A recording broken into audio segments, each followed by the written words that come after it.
So Mark, one of the pertinent questions that we get from our clients that we service is where to find the balance between meeting our regulatory obligations and actually remaining competitive within the industry. How would you go about this, and what opinions do you have? Yeah, so I think the first thing I would say is, compliance is a bar that everyone has to get over.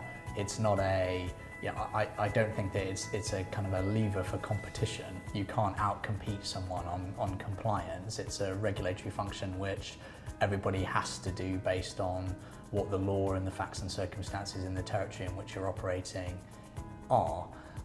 The downside of that, of course, is the cost of doing so disproportionately can impact the smaller companies as opposed to those which get obviously the scale, and that's part of the reason why we've seen so much M&A activity in the space, because obviously the larger companies think larger back office support functions including compliance, and that's driven a lot of that activity.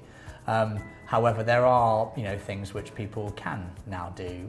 Clearly there's outsourcing that can be done up to a point, and there are services which are developing in that area. Equally, in terms of making sure that you've hired good, competent people that know what they're doing, is also key.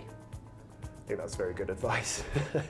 I think also as another question, particularly since you're from the UK and you're based there, how might Brexit and any other potential country looking to exit from the EEA, how might this affect the regulatory environment for gaming companies?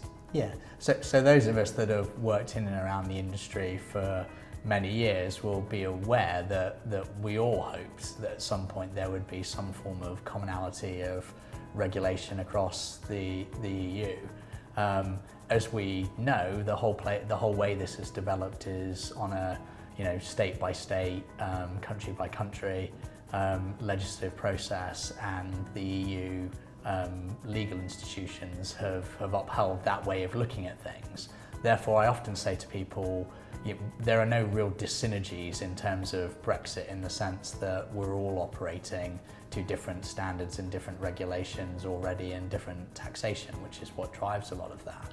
In terms of overall regulation, what I've heard and spoken to many people over the years is that there's a fear that because the UK is the largest European, if you like, liberalised market, that without the balance of that within the wider context of Europe, that the rest of Europe become even more restrictive in terms of product or services, etc., in the betting and gaming world, and therefore make it even more difficult for those geographical neutral operators that want to operate beyond their own shores.